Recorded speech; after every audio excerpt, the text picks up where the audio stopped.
Цагийн сэрүүлэг чамайг сэрээж, өгсөн мэт үр ашиггүй хэвдэх аюулаас чамайг суллах, агуу их анир чимээгүй, хоосон чанарын энергийн имчилгээгээр өөрийгөө таньж, сэрж сэхэрэх суу бэлгийг эзэмш.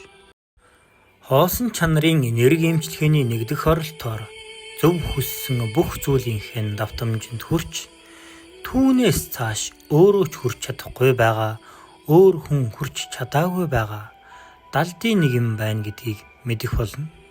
Энэ төлөвт хамгийн жирийн үг хэрэгэлсэн ч чамд байгаа хамгийн үнэтэй агуу зүйлийг хэн ч олж үзэхгүй буюу ойлгохгүй.